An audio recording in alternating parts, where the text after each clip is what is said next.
with MIMH here, and I thank you for taking the time to watch this program today. For a while before the program, it looked like we were going to do a recipe exchange, but maybe we'll go ahead and do one of those with you as well. You can share your favorite recipes using the email questions for speaker link underneath the video window there.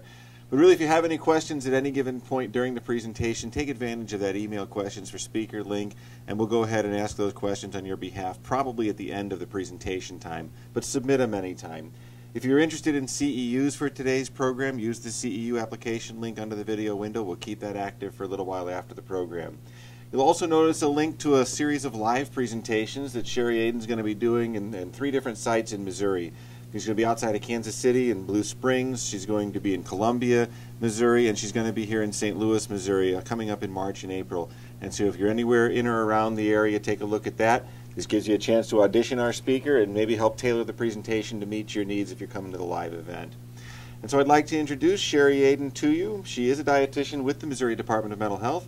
She did her undergraduate work at Southeast Missouri State University and completed her internship at Purdue University. She's been a registered dietitian for 13 years and has worked in mental health for 10 years. She's also taught nutrition for 3 years at Southeast Missouri State University. In addition, Ms. Aden has worked with the Eat for Health campaign in New Madrid, Carter, and Reynolds Counties in Missouri. And if I have my geography right, you spent a lot of time in the Boot Heel. A lot of time in the Boot Heel and a lot of time in the Ozarks. Well, it's great to have you here. The program is all yours. Thank you. If you have questions, please put them in. If you get to come out to the live talks, that would be awesome. And if there are things you'd like me to cover, I'd really like to know about that so that I can tailor this presentation to meet your needs. So this is just a brief hint and mostly about nutrition and why it's important. And if you get to come to the live presentation, I hope to do some hands-on exercises and give you some skills to take home. But we don't have time to touch on those because I just have 45 minutes today. So the topic is nutrition and mental health, and there's my email at the bottom, and put that down somewhere. If you have questions for me, if in the subject line you could reference this presentation, that would be great because it's coming to my work and we're picky about what we open there. So if I realize that it's one of you that have a question, I'll be happy to get back to you. So the big question of the day is, why do we eat? Well, because we're hungry and because we just missed lunch. And because, oh, you know what? The kids are going to be home soon and they'll need a snack and I'm going to eat with them too. So we eat to fuel the body, and that's the most biological and basic reason that we eat. Our body has got to have foods and calories to breathe, for our heart to beat, for our legs to move, for our brain to function. It's the basic biological reason that we have to eat is to fuel our bodies. We eat to satisfy appetite. And that's different than hunger, and we're going to talk about that in a little bit. Sometimes the appetite that we're trying to satisfy or the need that we're trying to satisfy isn't a need of hunger, but it might be an emotional need, and that can lead to some problems. And which leads us to the last reason that we eat is emotional and social reasons. We're just at lunch with a friend, and we were talking about, well, that's what we do for entertainment. We eat. Which is an okay thing to do, but you've got to be careful about how much of your recreational time is spent in terms of eating food. So we want to start back with the basic science and define what nutrition is. The American Medical Association defines nutrition as the science of food, the nutrients and substances therein, their action, interaction, and balance in relationship to health and disease, and the process by which the organism, i.e. our bodies, ingests, digests, absorbs, transports, utilizes, and excretes food substances. So the study of nutrition is a whole lot more than just eating our food. And that's why you have people called registered dietitians to help you answer all these questions and understand it. An RD degree is a Master's of Science degree, and the undergrad where I did my work, we ended up 2 courses shy of a chemistry minor. I know, I hear you all moaning. It was hard. It was really hard. But it gives us a really good background for the science of what happens to our bodies and with the foods that we eat and all those complex chemical reactions that take place as a result of having the nutrients that you need and the nutrients that you don't need. To continue to maintain your registration, RDs have to complete 75 hours of continuing ed every 5 years, which means we try our best to stay on the cutting edge of what we're learning. And a good example of that is what we're now finding out about vitamin D and its link to mental illness and to mood stability. For a long time, we just thought vitamin D was important for the building and formation and strengthening of bones. And there's been some real good research out there now that talks to vitamin D being needed and utilized in other ways for our mental health. And one of those questions is the bioavailability, or what form of vitamin D does your body need to absorb, and will the body absorb regularly? And for some people with schizophrenia, and this is just some people, their body can't absorb the common ordinary form of vitamin D. It needs to be delivered to their bodies in a different way. So that's just one of the leaps and bounds that nutrition is making in terms of treating illness and mental disease. So we talked about reasons to eat: the big bad wolf, the hunger, the growling in your belly. I skipped breakfast, I need lunch. Oh no, I don't have time for lunch, I'm going to be starving to death.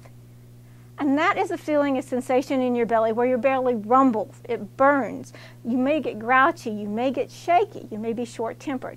That's a biological response, a physiological response to the lack of food in your body. And that's a need that we need to meet. The other reason is to eat is appetite. Something sounds good, you have a craving. Man, I know I just had lunch a couple hours ago, but Chinese sounds good. Or I heard chocolate candy bar calling me from the vending machine. Ooh, wouldn't ice cream be good while we watch the show on TV tonight? You're not really hungry, but you have a craving, your appetite, something sounds good. And when we eat for both the reasons, hunger and appetite, we eat to the form of satiety. Look at that little baby, bottle full of something yummy and good, his belly's all full, life is good, all's right with the world. And satiety is the point of fullness, where the need for appetite or hunger has been met. So what comes to mind when you hear the word, oh, come on, diet? Oh! Whoops, we went back to, that's okay. What I wanted to do is get from you, what do you think of when you hear diet? Some people tell me restrictive eating. Some people say healthy eating. Some people say starvation. Some people say vegetables. Well, diet is simply the foods that you eat. So, if you have pancakes and bacon for breakfast and peanut butter and jelly for lunch and chicken and mashed potatoes for dinner, that's your diet. And if that's kind of the way that you eat, that's your diet. Some people choose vegetarian diets where they don't eat meat products at all. And that's a lifestyle choice, and sometimes it's a religious choice. Your diet can be shaped by your ethnic background. You may have been brought up in a culture where meat isn't important, where certain meats aren't eaten at all because of religious persuasions. I was brought up in a meat and potatoes background. And there was meat, usually fried, and potatoes, and bread and butter on my supper table every night. So the background which you were brought in may shape how you eat. There are medically prescribed diets. In case of a diabetic, it could be carbohydrates or calorie countings, celiac disease, where you have to watch which nutrients you eat, a low cholesterol diet because your cholesterol is too high and there's a concern about cardiovascular disease. There can also, we're all familiar with the weight loss diet, but there are also people who need to gain weight. Because, you know, you can be too thin. Regardless of what they say about you can't be too rich or too thin. You can be too thin. And and the reason that you've got to watch your body stores is, say you were in a catastrophic accident and you weren't able to eat via your mouth, or you had to be fed enterally. Would your body have the resources that it needed to draw upon to begin to heal and mend your body? And this is especially true in cases of burns. So you actually really and truly can be too thin, but no, I don't think you can be too rich. And most of us are working on this maintenance thing, you know. Where can we find this perfect balance where we can eat the foods that we like, the foods that we enjoy, go to dinner with friends, have a glass of wine, enjoy a piece of birthday cake, not bust a snap on our jeans, be relatively healthy, our doctor's not going to holler at us. And if you can find that place, and it may be over what dietitians and your doctors call your ideal weight, but it's much more important to find a weight that you can maintain and be healthy and physically active at, than to starve yourself, yo-yo diet to meet this perfect number on a scale. Last but not least, even though it's spelled with 4 letters, diet is not a 4-letter word. It's not a dirty word, it's not a bad word. So what is the fuss about food and nutrition? We know that food affects our health. And if you watch news, especially as we come off the holiday seasons, there's always talk about obesity and how it's on the rise and how the United States as a whole, people are getting heavier and heavier. And we know that that leads into long-term chronic diseases, and we're going to talk about that in a little more detail down the road. But why are some of the reasons that we're having so much problem with nutrition, about making healthy choices, about maintaining our weight, about being healthy? Food is more plentiful than it's ever been. The world is a global marketplace. And since we're lucky enough to live in the United States, our tomatoes right now are coming from Puerto Rico. But they're ending up fresh at your local grocery store in a timely fashion where they taste and look good, and for most of us are affordable and can fit into that. Up until 10 years ago, you probably never saw a star fruit at your grocery store. But in any city of any decent size, you can go in, and the variety of foods is astounding. Kiwis, star fruits, figs, stuff you never used to think about that was just considered local or regional produce is now available pretty much across the United States. Foods are available year-round. Again, the tomatoes coming from Puerto Rico. Around here, we're not going to have tomatoes until the 4th of July. They're going to be better, but we're not going to have fresh tomatoes until the 4th of July. Strawberries are coming in, or just been in for Valentine's Day, from California and Florida. We won't see them till May. But again, we have availability to food that is available year-round in a large variety. And that's it. The more variety of foods. Now, some people fall on that thing where they're only going to eat their little red potatoes with their green beans. But some of us are experienced with Yukon Gold mashed potatoes and the fingerling potatoes and those things. So there are just a lot of new foods out there for us to try. And despite what your grocery bill is saying and your wallet's filling when you check out, groceries are less expensive than they've ever, well, they're more expensive than they've ever been. But in terms of dollars to years, food is inexpensive. It's easy to come by. It's not hard to do. It's readily available, and more readily available than any other time in history. There are things you can get year-round that you couldn't get before. All that said about why food is available and why it's so easy to eat, and it's also available in fast food formats. And I'm not even talking about necessarily driving through your neighborhood drive-in where you're picking up a burger and a fry or a chicken sandwich and a fry, but in terms of convenience foods that are easy to package, to bring home, and to cook. So it's easy, it's more available for us to do. And so it makes it easier for us to eat. It makes it a lot easier for us to eat. So obesity, which is defined as over 20% of a healthy weight, or your BMI of over 30, is increasing. The CDC has a really great website for figuring out what your body mass index is. So just go to cdc.gov and type in body mass index, and it'll take you to a site where you can figure that out. Dietitians have all kinds of magical formulas for helping you figure out what your desirable body weight is. So another good reason to have a dietitian on speed dial. Although that website thing is really convenient. Okay, here we go, mouse. There we go. The continued increase in obesity is causing a direct impact on secondary or chronic health concerns, such as employers are spending now 10%, and this figure is from 7 of 2009. So, okay, that million shouldn't be. It's 10% of their health care costs are nutrition related. Only last year it was 9.1. So between 2008 and 2009, there's been almost a 1% increase in what employers are paying. And this isn't talking about what the government is picking up. Type 2 diabetes cost $174 B as in billion dollars in 2007. Other secondary diseases that can come as a result of obesity and almost always come hand in hand with diabetes is coronary artery disease, hypertension and stroke, high cholesterol, and you're now beginning to hear a lot about metabolic syndrome, which kind of ties all these together and has to deal with how people can't lose the weight that they've gained or why they're gaining it so quick. Now I'm going to shut up for you for just a minute, and I want you to take a look at these slides. This is the trends in obesity in the United States.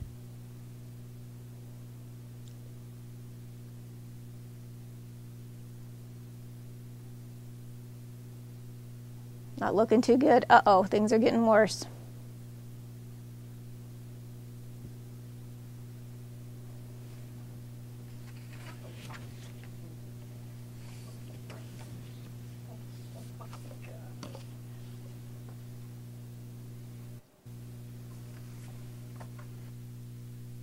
thousands, 20 to 24% in the red.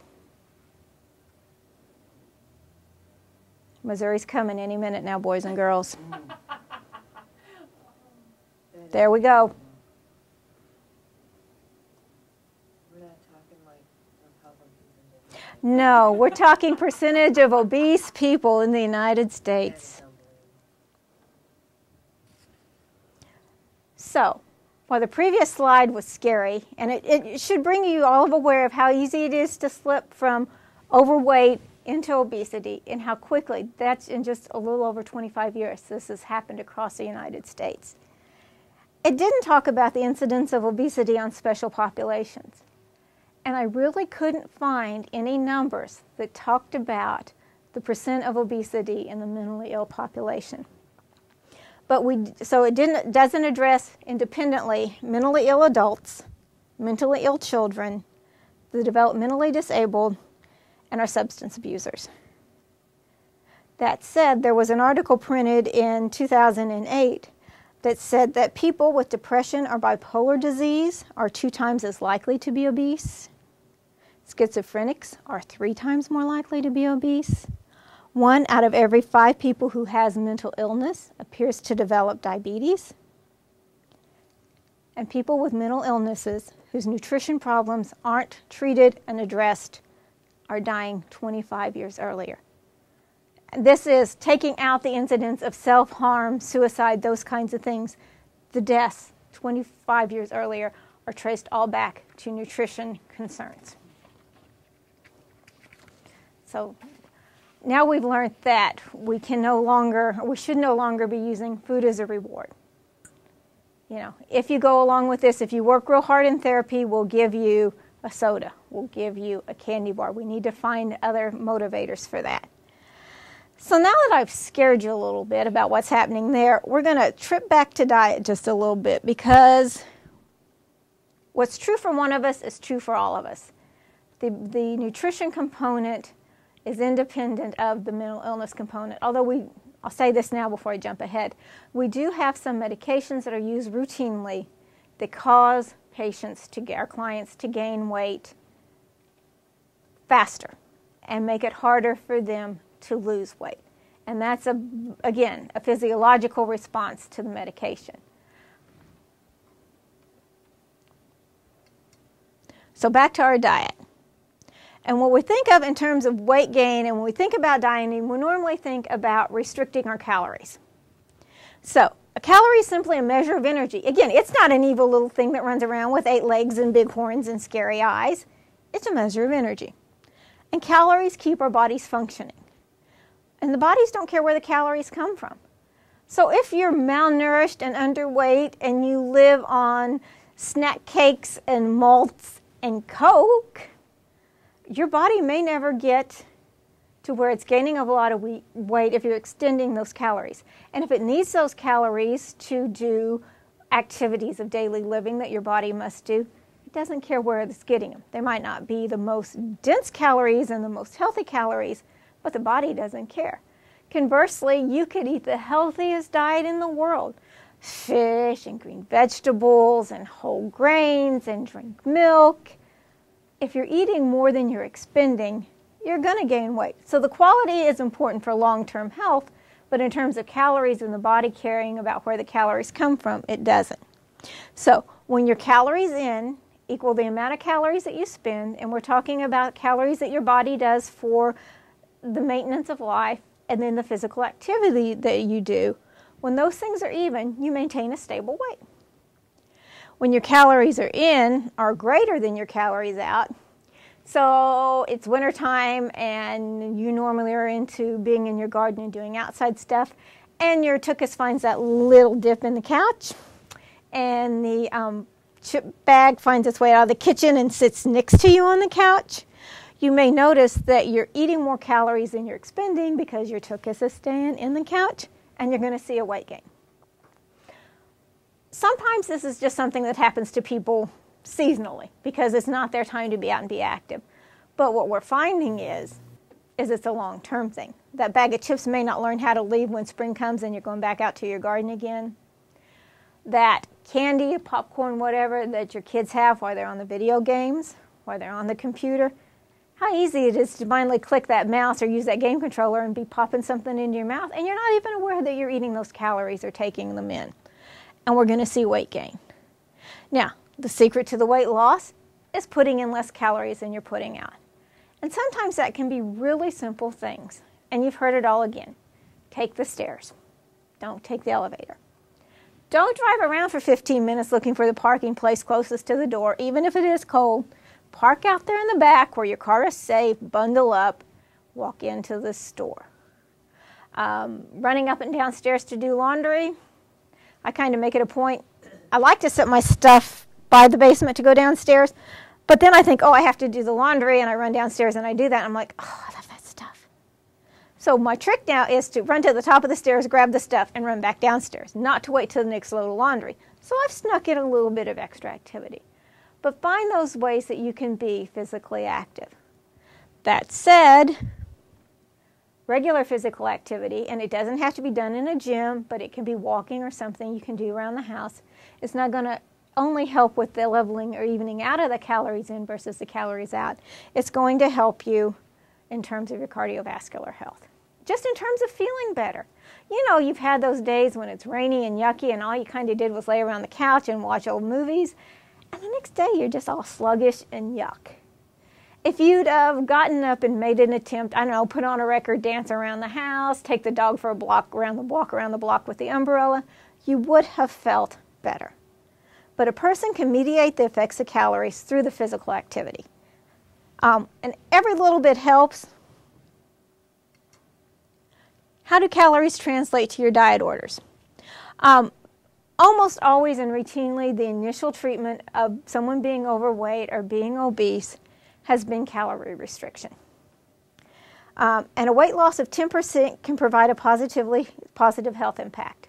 So, if you're 200 pounds and you've been diagnosed as having diabetes and you're on an oral medication and you think, I don't want to do this, 20 pounds would be all that you would have to lose. And I don't mean to make that sound like it's an easy thing, it's not.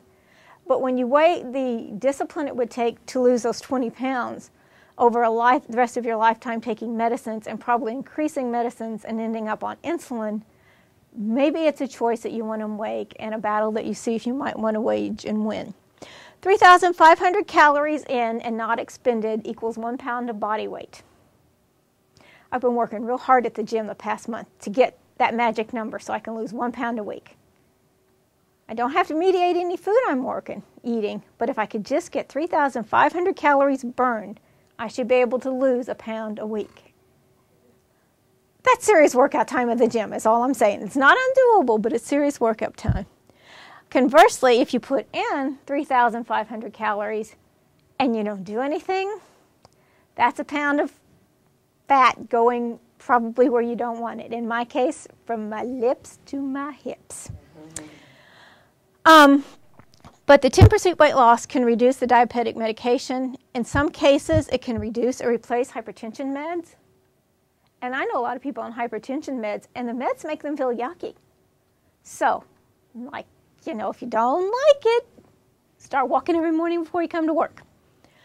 It improves your quality of life. You feel better. Even if you're not watching what you're eating, if you're being physically active, you're going to feel better. You're going to feel more alert. Sometimes it improves your feeling of self-worth. I could only do 1 flight of stairs, but at the end of a week, maybe you're doing 2 flights of stairs, and you begin to feel better about yourself. As your clothes begin to get looser, or as you begin to get more toned, you begin to feel better about yourself, and your self-esteem improves. And as you're feeling better about yourself, then your social interactions become more positive. And this is for all of us, no matter what state our mental health is in.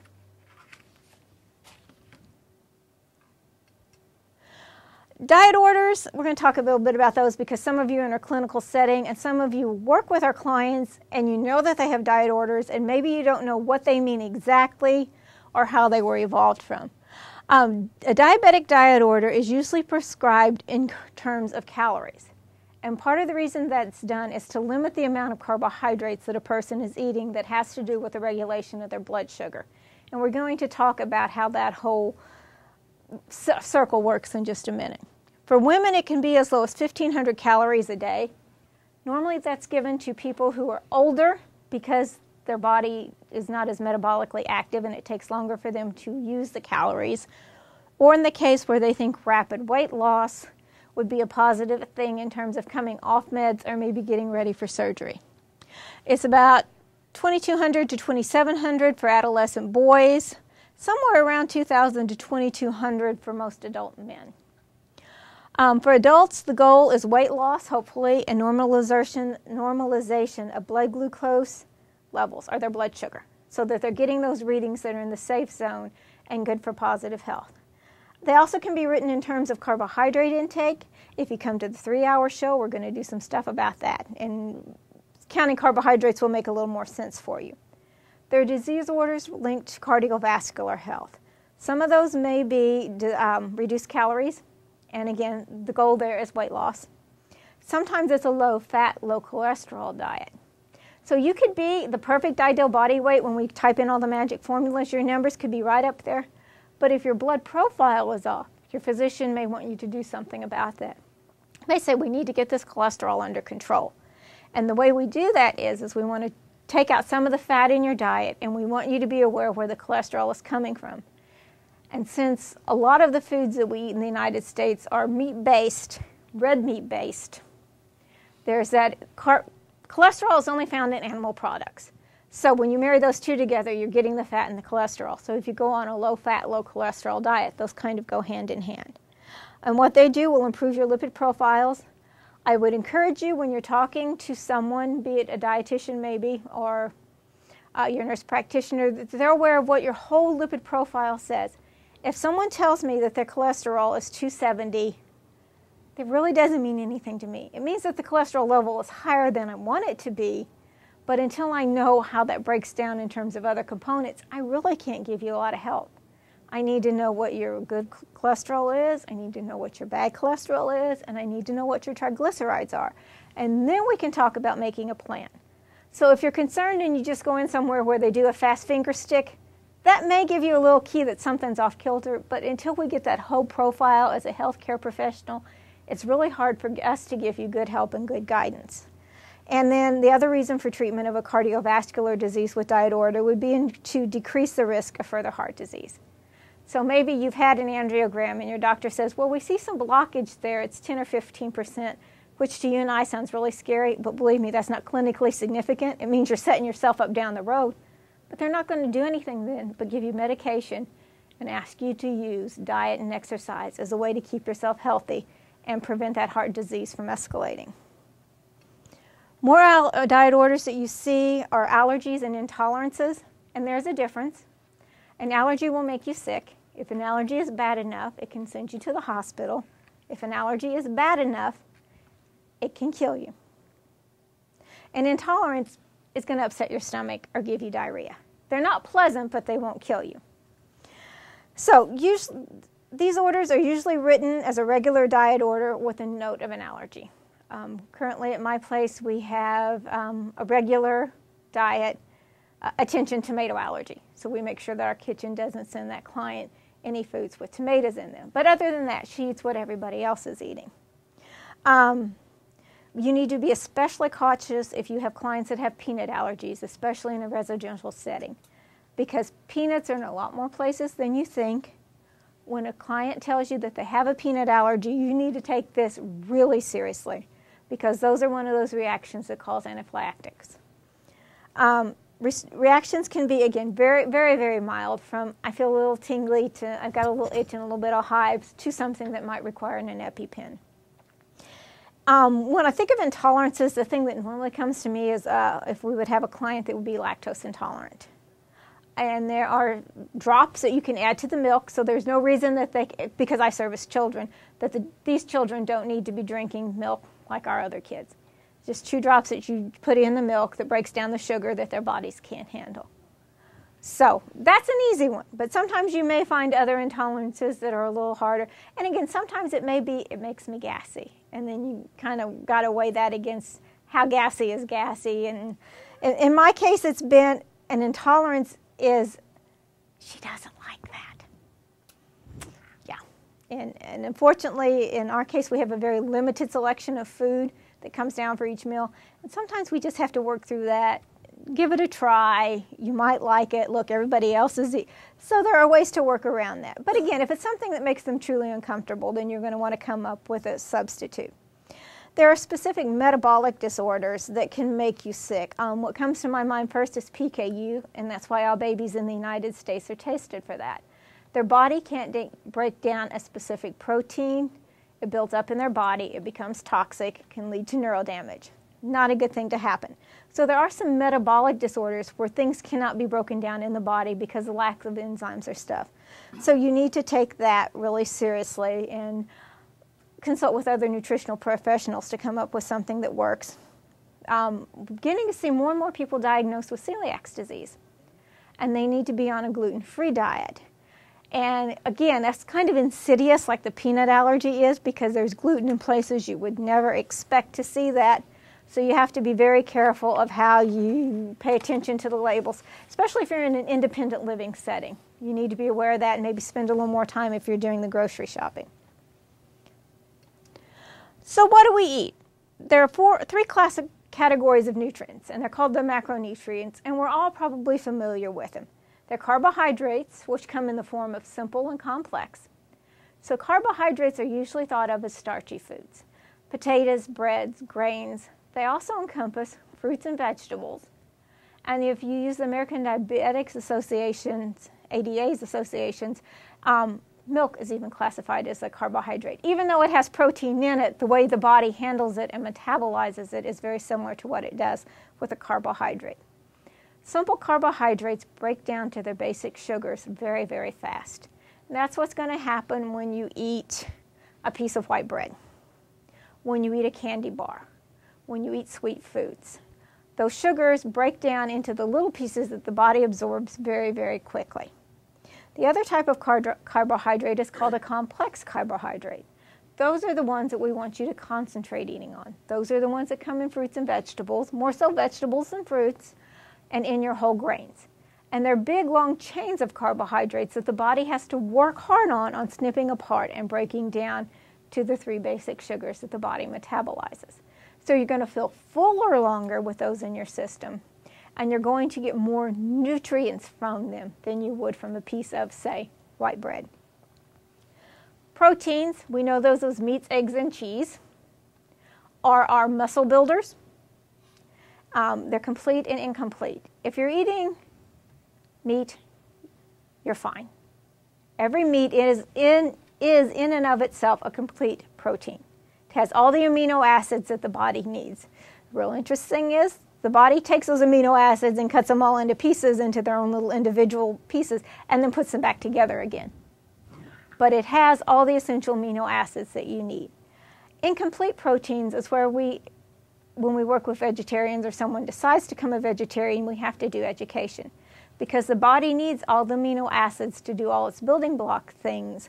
Vegetarians have to make sure that they complement their incomplete proteins so that they're getting a protein. Beans and rice together make a complete protein.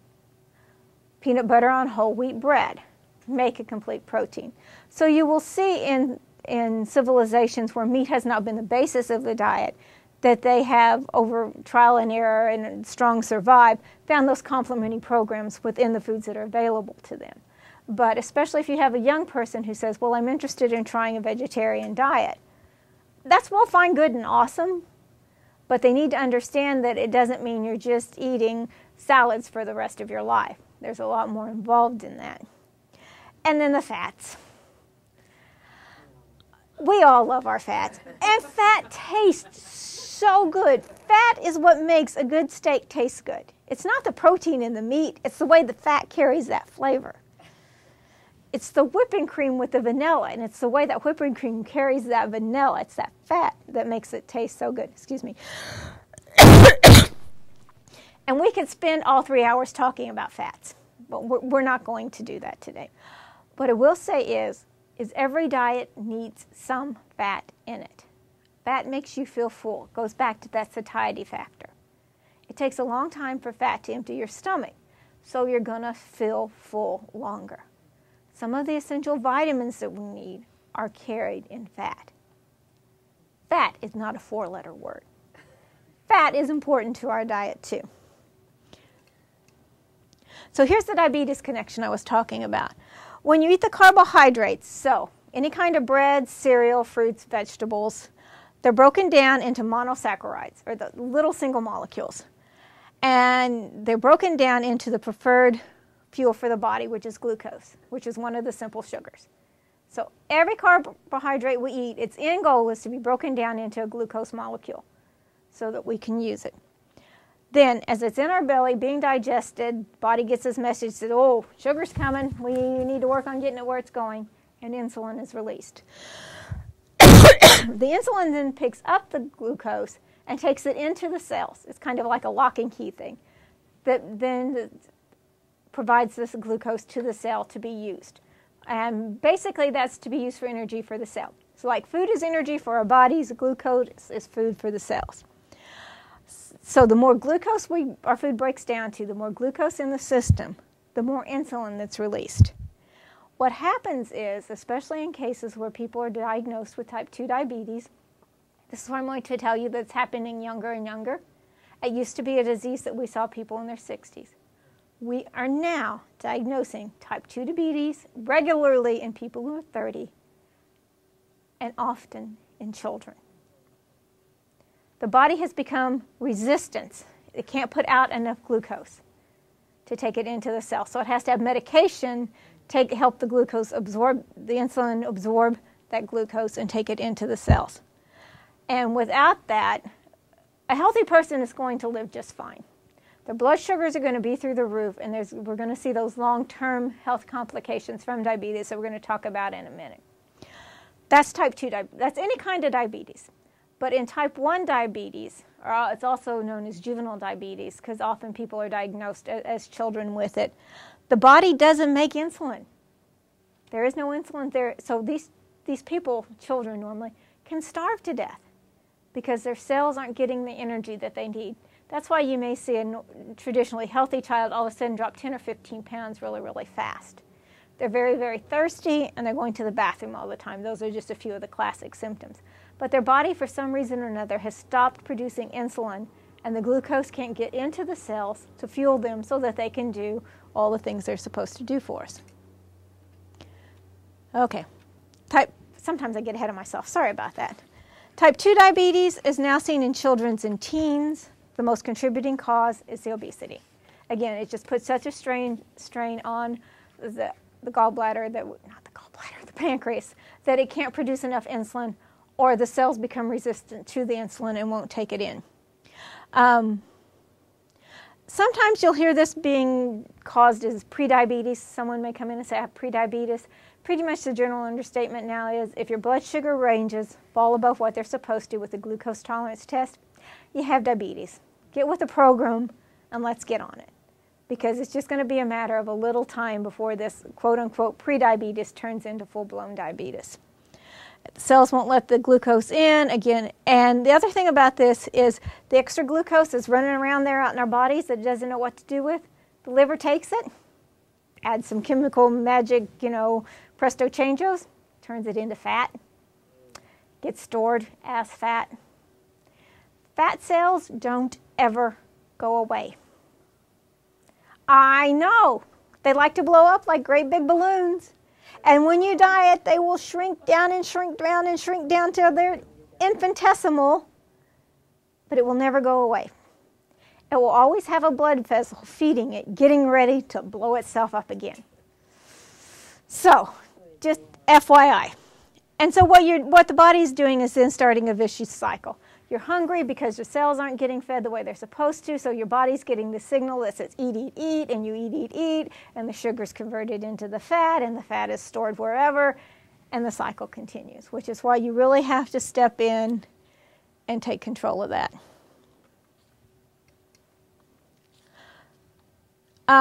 So what are some solutions? There's nutrition education, and that can take all kinds of forms, and that should start while kids are little, and why it's fun, and why before diet becomes a 4-letter word.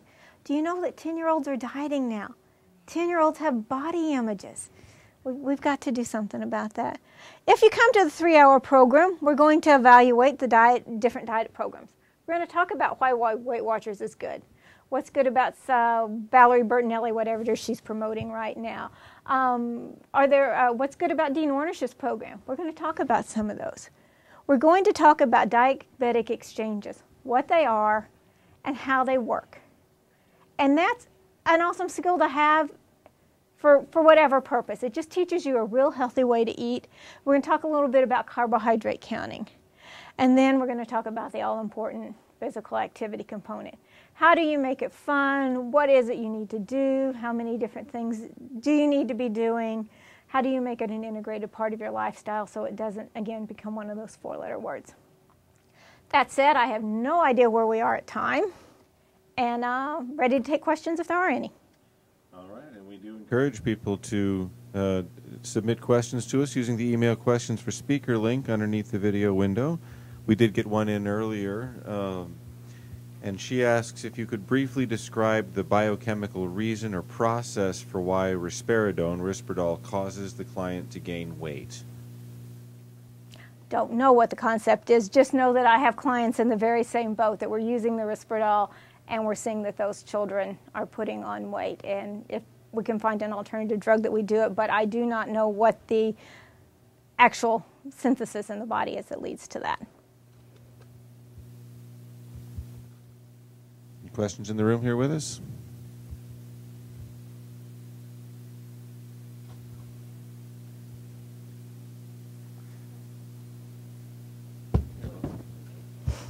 Well, and this may be a question you don't know, so don't feel bad if you don't know it.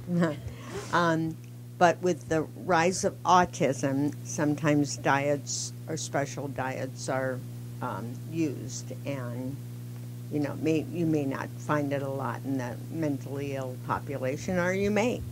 But have you had any experience with some of these diets? And I know personally some parents seem to see, and teachers seem to see a change in behavior. And whether it's just a preset idea that you're going to experience it and therefore you do, or there's definitely some reality to it. I think for some children a change in diet is beneficial. I think overall what research shows us, and a couple of times a year there's something at least in the ADA journal, that clinically the changes or the progress isn't significant. I think a lot of it, unfortunately, is a placebo effect. You've got the child programmed that there's going to be a change and everyone thinks they're going to see a change, and they do see a change. But when you stack that up against large numbers in a large study, statistically, unfortunately, there hasn't been a diet that seems to be the magic key for dealing with some of the symptomatology of autism. I have a question about the complete proteins for the vegetarians. Sure. If a vegetarian does eat dairy products like cheese and yogurt and stuff, don't they get a complete protein that way? They do get a complete protein in that. A lot of that would depend upon how much milk and cheese are they physically taking in. And what we say is 0.8 grams of protein per kilogram body weight. So if you're doing eggs and cheese daily, maybe with a glass of milk, you're probably doing just fine because it doesn't take a lot of protein. And chances are, if you've been living a vegetarian lifestyle for a while, you're complementing proteins even if you don't realize that you're doing. And again, beans and corn, beans and rice, those kind of things often just kind of in the palate pair well together and then match well within the body. And then one more question too, though, about the medication for serious mental illness. Why do we know why people with serious mental illness are having problems with their weight? I mean, is it besides the medication, or is it mostly medication? I think it's a multifactorial thing. I think a lot of what we deal with, there's almost always an element of depression within that, which a lot of times leads to a lack of physical activity. You just don't feel like getting up to do anything. A lot of us medicate with food. Yes. When we don't feel good, if we eat whatever your food of choice is, with memories, it takes us back to a time when we felt happy. For me, the taste of chocolate soothes me like nothing else in the world will. And those times when I'm real agitated, I think, oh, if I could just have a piece of chocolate, I would calm down. So I think that we do a lot of self-medication with food. And I don't think this is necessarily just with the mentally ill client, but I think they're more susceptible to self-medicating with food. Okay. And then there are the biophysical things that we're looking at that we're just beginning to realize we need to look at to see if we can't figure out what is it about a specific medication that causes it to be harder to gain or to lose weight, or some of them that actually they physically slow down the metabolism. So you just do gain weight? You just gain weight. You're not burning calories as efficiently as you used to be, so you're just putting on that weight. Because it really, I got to tell you, if I needed to take medication, I would be, and if it was making me gain weight, I would be hard-pressed to take that medication. Really, I mean, I know why people stop taking it. Oh, yeah. Especially when you've gained 50 pounds in 6 months. And you're just doing everything else the same. You haven't done anything like eat more? Yeah, and sometimes that's not only the drugs that we use to treat mental illness, Right. but it's some other drugs will do the same thing, yeah. And then, yeah, especially with the concept of looks and weight being so important, Yeah. oh, the heck with the health. I'll be skinny. Uh-huh. Another question come in. What kind of dietary changes would you recommend a person diagnosed with schizophrenia or depression? Have you found foods to benefit such illnesses? That's a real good question. And again, my practice is limited to 32 children, and there are children, and we're not allowed to do much. I would say that getting vitamin D levels would be a really important thing, and since it's not diagnostic for any disease, it's something that a nurse practitioner, or in some places dietitians, can actually order that test to see what their level of vitamin D is, and then supplementing with vitamin D that's bioavailable to that person. At this point in time, that's the only thing I know about drugs and schizophrenia, but I'll be more prepared for that question next time. Fish oil is something that people are saying is a healthy thing to take, but I've heard a word used with it. Fish oil, I don't know, concentrate or something. I'm not really sure what the word is. So I was wondering, in your knowledge of fish oil, is there a desired one more and the non-desired one, or is fish oil fish oil? In terms of vitamins. Right. Okay. Well, and fish oil is great as a source of omega-3 fatty acids. It's also good for lowering cholesterol. Right off the bat, concentrations, there are some, you can buy fish oil over the counter. Some people don't tolerate that for a number of reasons. It doesn't settle well on their stomach. It gives them really bad diarrhea to the point where they're having little leakage accidents, and that's very uncomfortable, and nobody likes that. There is a more concentrated, purified form of fish oil that can be gotten as a prescription form. And some people who cannot use over-the-counter fish oil tablets can do that. If you're going to use fish oil, give it 6 months to work. If you're thinking in terms of your cholesterol, so have your lipid panel, and if you and your healthcare provider, you just decide on your own you want to do that. It should lower your cholesterol and raise your HDLs. That said, I have known people that have had opposite reactions, where their HDLs have stayed up, but their total cholesterol has risen. So that needs to be something that you discuss with your healthcare provider when you go in for that second draw. Make sure you get the capsulated fish oil, and if you're having problems, if you put it in the freezer and then take it. A lot of people don't seem to have that problem with the belchy fishiness that comes with it. So. All right. Well, I think that brings us to the end of today's program. Again, thank you so much. No good recipes? Nobody sent in any recipes. man. You going to share one? Tortilla soup. Okay. It's healthy, it's warm, it's low fat. Cook your chicken like you were just going to boil your chicken. Add a can of corn, cilantro, and dress it with a little bit of cheese at the end. All right. That's your homework assignment for tonight.